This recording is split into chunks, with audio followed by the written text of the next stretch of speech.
নবীর মোহাব্বত, আমার নবীর তাজিম, আমার নবীর কল্যাণ, আমার নবীর প্রতি যখন আপনি ঈমান দেখাবেন, ভালোবাসা দেখাবেন, মোহাব্বত দেখাবেন, আল্লাহ পাক খুশি হবে।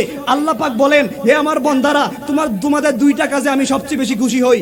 যখন আমার কুদরতি পা মুবারকের মধ্যে তোমরা যখন সেজদা দাও, আমি আল্লাহ পাক খুশি হই। ফেরেশতারা ডাক দিয়া বলছেন, আল্লাহ আপনি দ্বিতীয়বার কোন কাজ থেকে বেশি খুশি হন বান্দার প্রতি? আল্লাহ পাক বলেন, যখন আমার বন্ধু নবী মুস্তাফার উপরে তোমরা দুরূদ শরীফ আদায় করো অথবা মুহাব্বত দেখাও, আমি আল্লাহ পাক সবচেয়ে বেশি খুশি হই। বলেন সুবহানাল্লাহ, বলেন সুবহানাল্লাহ। দেখেন অনেক ভাইয়েরা মসজিদ বানায়, লা ইলাহা ইল্লাল্লাহ মুহাম্মাদুর রাসূলুল্লাহ নাকি এটাও নাকি শিরিক হয়ে যায়। আরে আরো আমার নবী কুরআনুল কারীম আমার নবীর উপরে নাজিল করেছেন। আপনি যদি কালেমার পাশে আমার নবীর নাম না রাখতে চান সমস্যা নাই, এটা আপনি জবাবদিহিতা করতে পারবেন, জবাবদিহিতা করতে হবে। কিন্তু আল্লাহ পাক কুরআনুল কারীমে কালিমার পাশে আমার নবীর নাম রেখেছে। বলেন সুবহানাল্লাহ। কোন বান্দা যদি বলে যে কালিমার পাশে আমরা লা ইলাহা ইল্লাল্লাহ মুহাম্মাদুর রাসূলুল্লাহ এটা আমরা পড়বো না, তাহলে তার কি কালিমা হবে? তার কি কালিমা হবে? কালিমা হবে না। এবার আসেন, কালিমার পরে আমরা সবচেয়ে বেশি কোন ইবাদতের নামটা জানি? নামাজ। কোন মোল্লা যদি আজকে বলে যে নামাজের ভিতরে আমার রাসূলকে আমি সালাম না, এই নামাজ কি হবে? হবে না। নামাজ কি হবে? তাহলে আপনি কোন জায়গায় বাদ দিবেন? নামাজের আগের ইবাদতে আসেন না। একামতে কোন মৌলবী সাহেব যদি বলে যে আজকে একামতের মধ্যে লা ইলাহা ইল্লাল্লাহ মুহাম্মাদুর রাসূলুল্লাহ এটা দুইবার অথবা চারবার, দুইবার পড়া যাবে না, এটা পড়ার দরকার নাই, একামত হবে? একামত হবে?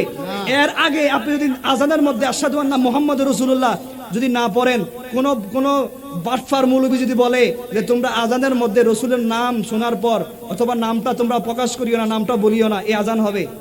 দেখেন, কালেমার যদি পাশে যদি আমার রসুলের নাম রাখছে আমার আল্লাহ, কোন বন্দা কত উম্মত যদি সরাইতে চায় সবার সাথে মামলা দেওয়া যাবে, আমার আল্লাহর সাথে কি মামলা দেওয়া যাবে? যাবে না। তাহলে কালেমার পাশে আমার আল্লাহ আমার নবীর নাম রেখেছে, নামাজের ভিতরে আমার নবীর নাম রেখেছে, ইকামতের মধ্যে আমার নবীর নাম রেখেছে, আযানের মধ্যে আমার নবীর নাম রেখেছে, তাশাহুদের মধ্যে আমার নবীর নাম রেখেছে।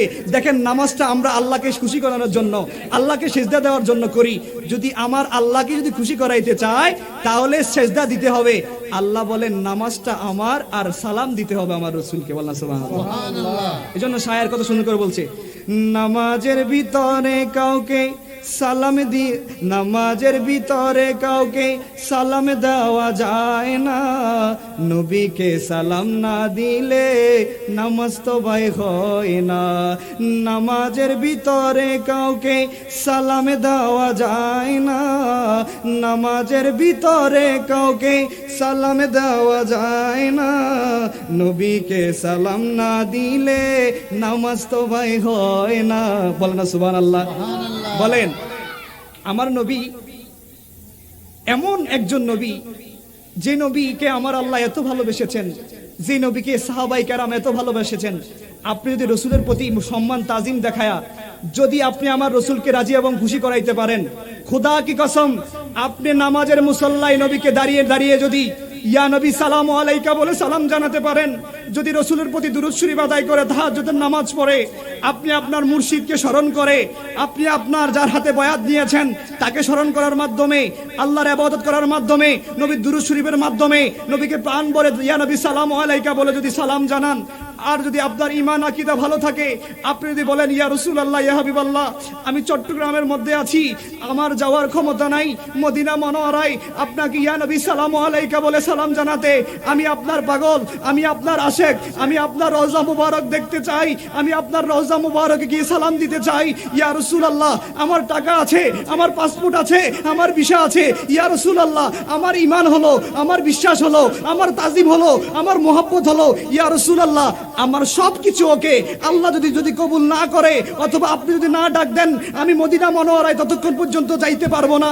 ইয়া রাসূলুল্লাহ ইয়া হাবিবাল্লাহ, যখনই আল্লাহ কবুল করবে আপনি ডাক দিবেন তখনই আমি যাইতে পারবো। কিন্তু ইয়া রাসূলুল্লাহ আমার ঘরের মধ্যে টাকা নাই, পয়সা নাই, আমি গরিব মানুষ, আমি ভিক্ষুক মানুষ, আমার এত টাকা পয়সা নাই। কিন্তু আপনি যদি প্রেমের নেটওয়ার্কটা যদি মুসল্লার মধ্যে দিতে পারেন, ইয়া রাসূলুল্লাহ আপনাকে আমি প্রাণ ভরে হৃদয় থেকে দুরূদ শরীফ আদায় করেছি, আপনাকে প্রাণ ভরে আমি আমি ইয়া নবী সালামু আলাইকা বলে সালাম জানিয়েছি, ইয়া রাসূলুল্লাহ আমার আকীদা হলো, আমার বিশ্বাস হলো, আমার যাওয়ার ক্ষমতা নাই, কিন্তু আপনার তো আসার ক্ষমতা দিয়েছে।